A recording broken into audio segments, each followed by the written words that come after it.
கரும்பு கடை போட்டிருக்குங்க. கரும்பு கடை இப்போ பார்த்தீங்கன்னா அந்த 10 ரூபா காசு வந்து எங்களுக்கு 5 ரூபா 10 ரூபாய்க்கு தான் வியாபாரமே ஆகுது. அந்த பணம் 10 ரூபா காயின் வந்து புது காயின் வாங்க மாட்டேங்கிறாங்க. கொண்டு போய் பெட்ரோல் பங்கில் கொடுத்தாலும் வாங்க மாட்டேங்கிறாங்க. பேங்கில் கொடுத்தாலும் சில பேங்கில் வாங்குறாங்க, சில பேங்கில் வாங்க மாட்டேங்கிறாங்க. என்ன பண்ணுறதுன்னு ஒன்றுமே தெரிய மாட்டேங்குங்க. சில்லறை தட்டுப்பாடு பெரிய தட்டுப்பாடாக இருக்குங்க. சொல்லணும். என் பேர் இளங்கோ, கரூர் மாவட்டங்க. அதாவது இந்த 500 1000 நோட்டு பிரச்சனையானதுக்கு பிறகு பார்த்தீங்கன்னா இந்த 10 ரூபா காசு வந்து சில இடத்துல செல்லுது, சில இடத்துல செல்ல மாட்டேங்குது. உதாரணத்துக்கு சொல்ல போனோம்னா டாஸ்மார்க்கில் செல்லுது, மல்லிகை கடை இல்லை கீரை கடையிலே எதுலையுமே செல்ல மாட்டேங்குது. இதனால் வந்து ஏகப்பட்ட பிரச்சனை இருக்குது. அதாவது பழைய காசுன்னு சொல்லி ஒரு ஆர்வத்தில் எல்லாம் சேர்த்து வச்சோம்னா இன்றைக்கி அந்த காசு எங்கேயுமே செல்ல மாட்டேங்குது. பேங்க்கில் போனோம்னா பேங்க்கில் வாங்க மாட்டேங்கிறாங்க. ஆனால் டிவியில் அறிக்கையில் பார்த்தா பேங்க்கில் வாங்கலான்னு சொல்கிறாங்க. இதே பாருங்கள், இப்போ இதில் 2 காசு இருக்குது.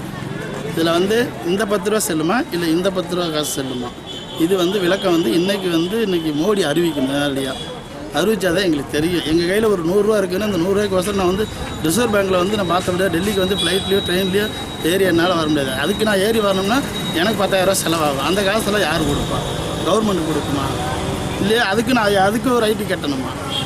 இது மோடி தான் எனக்கு நேரடியாக சொல்லணும்.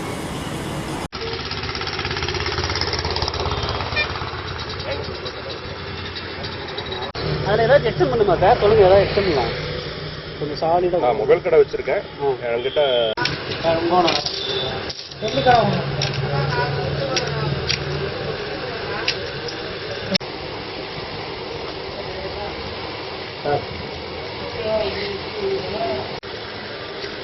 இதெல்லாம் எங்கேயும் நெட்டு இல்லையா?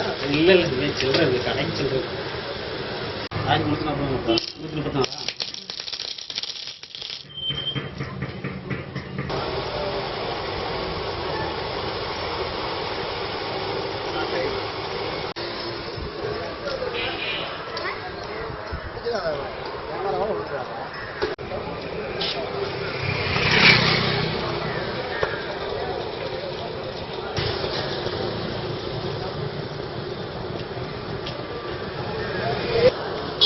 சென்டர் இருக்கிற ஒரு 5 ரூபாய் அதுதான் டூப்ளிகேட். அதுதான் டூப்ளிகேட். இதுதான் இது ஒரிஜினல்.